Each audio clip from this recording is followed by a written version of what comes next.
పిల్లలు కావాలనే మీ కలను నెరవేర్చుకోండి. మొదటి కన్సల్టేషన్, మొదటి స్కానింగ్ ఉచితం. వివరాల కొరకు హెగ్డే ఫెర్టిలిటీని సంప్రదించండి. నమస్తే, నేను Keshav. Welcome to Suman TV. Andhra Pradesh ఉప ముఖ్యమంత్రి పవన్ కళ్యాణ్ మరోసారి తమిళ రాజకీయ నాయకుల ప్రస్తావన తీసుకొచ్చారు. ఎంజీఆర్గా పిలుచుకునే ఎంజీ రామచంద్రన్ తమిళనాడు మొదటి సినిమా యాక్టర్, సీఎంగా పేరు పొందినటువంటి నటుడు. అలానే తమిళ ప్రజల హృదయాల్లో ఎప్పటికీ తనదైన శైలిలో ఒక ముద్ర వేసుకున్నటువంటి నేత. ఆయన వర్ధంతి సందర్భంగా పవన్ కళ్యాణ్ చేసిన ట్వీట్ ఇప్పుడు ఆసక్తికరంగా మారింది. అందులో ఏ అంశాలని పవన్ కళ్యాణ్ ప్రస్తావించారు, అసలు తమిళనాడు రాజకీయాలపైన ఎందుకు ఆసక్తి చూపిస్తారు, ఈ అంశాన్ని విశ్లేషించేటువంటి ప్రయత్నం చేద్దాం. మనతో సుబ్రహ్మణ్యం గారు ఉన్నారు, అనలిస్ట్. సుబ్రహ్మణ్యం గారు నమస్కారం. నమస్కారం. తమిళ రాజకీయాల గురించి పవన్ కళ్యాణ్ గారు మాట్లాడడం అనేది ఈ మధ్య కాలంలో ఎక్కువ అవుతుంది. అవును. సో ఇప్పుడు ఎంజీఆర్ గారి వర్ధంతి సందర్భంగా ఆయన గుర్తు చేస్తూ ట్వీట్ చేశారు, కొన్ని అంశాలను ప్రస్తావించారు, ఒక వీడియో కూడా షేర్ చేశారు. అవును. సో ఏంటి ఆ విశేషాలు, ఏంటి ఆ వీడియోలో ఏం చెప్పారు? అంటే తమిళ రాజకీయాలకు సంబంధించి మనం గత కొంతకాలంగా చూస్తున్నాం. తమిళ రాజకీయానికి సంబంధించి ఏది జరిగినా సరే ఈయన స్పందన చాలా క్విక్గా, స్విఫ్ట్గా ఉంది సార్ యాక్చువల్గా. ఎందుకంటే ఆ స్పందనలోనే మాకు అర్థమవుతుంది తమిళ రాజకీయాల మీద అనుకున్నటువంటి ఒక ఇంట్రెస్ట్. దానికి రెండు రీజన్స్. ఒకటి, అక్కడున్న తెలుగు వాళ్ళు మన పక్క రాష్ట్రం అవ్వడం, ఆ చెన్నైతో ఈయనకున్న అనుబంధం, అదేవిధంగా అక్కడ ఉన్నటువంటి లీడర్స్ని ఈయన ఇన్స్పిరేషన్గా తీసుకున్నటువంటి ఒక రకమైన ఆలోచన.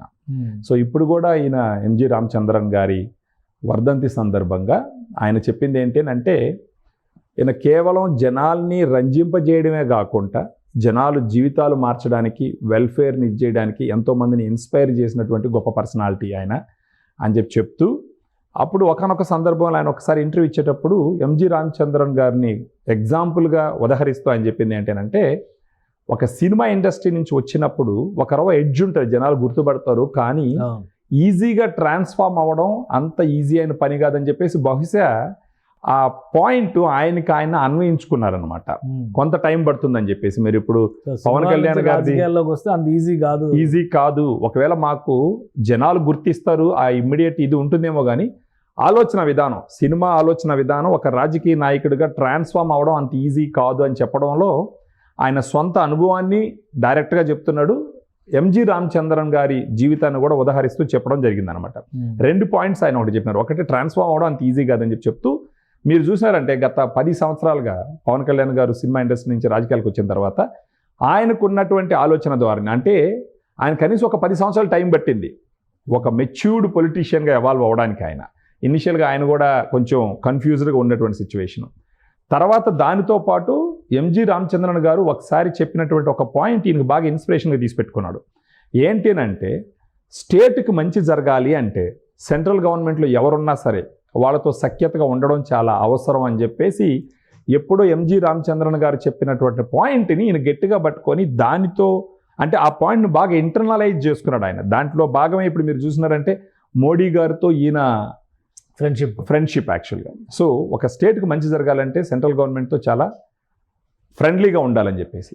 సో ప్రత్యేకించి ఆ తమిళనాడు రాజకీయాల గురించి మాట్లాడడంలో 2026లో ఉన్నటువంటి ఎలక్షన్స్, అక్కడ బీజేపీ తరఫున, కూటమి ప్రభుత్వం తరఫున పవన్ కళ్యాణ్ గారు పోయి ప్లే చేయాల్సినటువంటి రోల్ గురించి కూడా వీళ్ళకి ప్లాన్లో ఉంటుంది. దాంట్లో భాగంగానే బహుశా ఎవరిదన్నా ఒక గొప్ప నాయకుడు వర్ధంతి వచ్చిందంటే స్పందించడం సర్వసాధారణం. కానీ ప్రత్యేకించి తమిళనాడుకి సంబంధించి ఈయన ఏం స్పందించినా సరే దాంట్లో ఏదో నిగూఢ అర్థం ఉండదన్న పాయింట్ మనకు క్లియర్గా అర్థం అవుతా ఉంది సార్. రైట్. అంటే ఇప్పుడు తమిళనాడు రాజకీయాల్లో ఒక యాంగిల్లో చూస్తే, ఇప్పుడు ఆంధ్రప్రదేశ్లో యాక్టివిటీలో బిజీగా ఉండి, బాధ్యతాయుతమైన హోదాలో ఉండి, ఎలక్షన్స్ ని దృష్టిలో పెట్టుకునే గుర్తొచ్చినప్పుడల్లా, అంటే సందర్భం వచ్చినప్పుడల్లా, ముఖ్యంగా అకేషన్ ఏది దొరికినా కానీ ఎంజీఆర్ గారి వర్ధంతిని ఆయన ఉపయోగించుకున్నారు. అలా తమిళనాడు రిలేటెడ్గా ప్రజలు ఎక్కువ అభిమానించేటువంటి నాయకులకు సంబంధించినటువంటి చర్చ ఏది వచ్చినా కానీ పవన్ కళ్యాణ్ గారు రియాక్ట్ అవుతున్నారని అనుకోవాల్సి ఉంటుందా? కేవలం తమిళనాడు అని అనుకోలేము సార్. ఇప్పుడు మనకు చూసినామంటే హిందువులకు సంబంధించి ప్రపంచం మొత్తంలో ఎక్కడ ఏం జరిగినా, పాకిస్తాన్లో, బంగ్లాదేశ్లో, కెనడాలో ఎక్కడ ఏం జరిగినా ఈయన స్పందిస్తున్నాడు. అంటే ఒక ఇంపార్టెంట్ పాయింట్ ఏది జరిగినా సరే అక్రాస్ ద గ్లోబ్ ఈయన స్పందిస్తున్నాడు. తమిళనాడు రాజకీయాల గురించి వచ్చేటప్పటికి మనకు కూడా కొంచెం క్యూరియాసిటీ ఉంటుంది. ఒక రాజకీయ అంశం ఎక్కువగా ఉంది కాబట్టి. ఎందుకంటే 2026లో అక్కడ ఎలక్షన్స్ జరగబోతున్నాయి. బీజేపీకి ఇది ఒక మంచి ఆపర్చునిటీ. రీసెంట్గా ఈయన మహారాష్ట్రకి వెళ్ళి బీజేపీకి కొంత చేయూతనిచ్చినటువంటి సందర్భం. అదేవిధంగా తమిళనాడు గురించి స్పందించినప్పుడంతా కొంచెం ఇంట్రెస్టింగ్ గా చూడాలా, వాళ్ళ పాయింట్స్ కూడా ఉంటాయి, వాళ్ళ ఆలోచన కూడా ఉంటుంది ఖచ్చితంగా పవన్ కళ్యాణ్ కానీ గారు. ఒకటి నిన్న మొన్నటి వరకు పవన్ కళ్యాణ్ గారు రాజకీయాలకు పనికిరారు, రాజకీయాల గురించి ఏమీ తెలియదు అన్న వాళ్ళందరూ ఇప్పుడు ఆయన తమిళనాడు రాజకీయాల గురించి ఎంత ఇన్డెప్త్ మాట్లాడుతాం. ఎంజీఆర్ గారు పాలసీస్ గురించి, అవును, పెరియార్ రామస్వామి నాయకర్ పాలసీస్ విధానాల గురించి ఇవన్నీ ఆయన మాట్లాడుతున్నటువంటి తీరు, అది కూడా తమిళంలో మాట్లాడుతున్నటువంటి తీరు చూస్తే ఆయనకు రాజకీయాలు తెలియవు అన్న వాళ్ళందరూ ఇప్పుడు ముక్కును వేలేసుకునే పరిస్థితి వచ్చినట్టుంది. ఇక మీద ఎవరు చెప్పలేరు సార్ ఆయనకి రాజకీయాలు తెలియదని. చాలా పరిపక్వత వచ్చింది. ఆయన అన్నాడు కదా కొంచెం టైం తీసుకుంటుంది ట్రాన్స్ఫార్మ్ అవడానికి అని చెప్పేసి. ఇప్పట్లో రాజకీయం ఆయనకి తెలియదని ఎవరైనా అన్నారు అంటే ఆయన అంటే గిట్టని వాళ్ళు అనాల్సిందే కానీ కొంచెం రేషనల్గా ఉండే వాళ్ళు ఎవరైనా సరే ఆయనకి రాజకీయం కూడా ప్రజలకి గిట్టదు, అలా అన్నవాళ్ళు ఖచ్చితంగా గిట్టదు సార్. ఎందుకంటే ఒకప్పుడు 2 దగ్గరలో ఓడిపోయినావు, వార్డు మెంబర్ కూడా అవ్వలేదు అని ఎన్నో రకాలుగా దూషించబడినటువంటి పర్సనాలిటీ ఆయన. ఆ తర్వాత ఇప్పుడు మొన్న జరిగిన ఎలక్షన్స్లో 24 ఈ సంవత్సరం జరిగిన ఎలక్షన్లో ఆయన ఏందో నిరూపించినాడు యాక్చువల్. అది కాకుండా మనం అనుకున్నాం కదా సార్, ఇప్పుడు సెంట్రల్ గవర్నమెంట్లో బీజేపీ రావటానికి, ఆంధ్రప్రదేశ్లో కూటమి రావటానికి కూడా ఈయనే ఇన్స్ట్రుమెంటల్. ఇంకా ఇంత అయిన తర్వాత ఎప్పుడు ఆయనకి రాజకీయం తెలియదని ఎలా అనుకుంటారు సార్? రాజకీయం తెలియకపోతే రెడీగా లేని బీజేపీ, తమిళనాడు వెళ్తే తమిళ రాజకీయాల్లో తమిళ భాషలో మాట్లాడుతున్నాడు, మహారాష్ట్ర వెళ్తే మరాఠీలో, అక్కడ అండర్స్టాండింగ్ కూడా బాగుంది, హిందీలో మాట్లాడడం, ఇంగ్లీష్ లో మాట్లాడడం, ఒక 4-5 భాషలో ఆయనకు ఉన్నటువంటి రాజకీయ అవగాహన ఇవి రెండు చూసినాక చాలా మంది కంటే చాలా మెచ్యూర్డ్ పొలిటీషియన్. చాలా అసలు కంపేర్ చేస్తే ఇప్పుడు ఎంతో మంది రాజకీయాలు 90% రాజకీయ నాయకులు ఇప్పుడు ఉన్న వాళ్ళలో ఒక 10% తీసిండి వాళ్ళ సమకాలికులు, వాళ్ళకి స్ట్రాంగ్ కమాండ్ ఉంది పాలిటిక్స్ మీద. 90% రాజకీయ నాయకులతో పోలిస్తే పవన్ కళ్యాణ్ గారు ఎంతో ముందరుండారని చెప్పడానికి ఆలోచించాల్సిన అవసరం లేదు. ఫర్ ఎగ్జాంపుల్ ఆయన తీసుకున్నటువంటి స్ట్రాటజిక్ మూవ్స్ ప్రతిదీ మీరు చూసినారంటే, బీజేపీ రెడీగా లేని సందర్భంలో ఆంధ్రప్రదేశ్లో టీడీపీతో గలపడానికి ఆయనే ఇన్స్ట్రుమెంటల్. తర్వాత చంద్రబాబు నాయుడు గారు జైలుకు పోయినప్పుడు అందరికన్నా ముందర పోయి ఆయనే అనౌన్స్ చేసి మొత్తం రాజకీయం మార్చేసినటువంటి సిచ్యువేషన్. అదేవిధంగా మహారాష్ట్రకి వెళ్ళి అక్కడ పోయేసి ఆయన తిరిగిన ప్రదేశాల్లో అంతా ఒక మొత్తం దేశాన్ని ఆయన పక్క తీసుకున్నటువంటి సిచ్యువేషను. ఒక హిందుత్వం గురించి, తర్వాత తిరుపతి దీని గురించి కూడా మాట్లాడి మొత్తం దేశాన్ని ఆయన పక్కన తిప్పుకున్నటువంటి సిచ్యువేషన్. పాకిస్తాన్లో, బంగ్లాదేశ్లో జరుగుతున్నటువంటి అట్రాసిటీస్ గురించి మాట్లాడి రాజకీయ నాయకులందరినీ ఆయన పక్కకి మళ్లించుకున్నటువంటి సిచ్యువేషన్. ఇప్పుడు చెప్పండి, ఈయనకు రాజకీయం తెలియదని ఎవరు చెప్పగలరు సార్?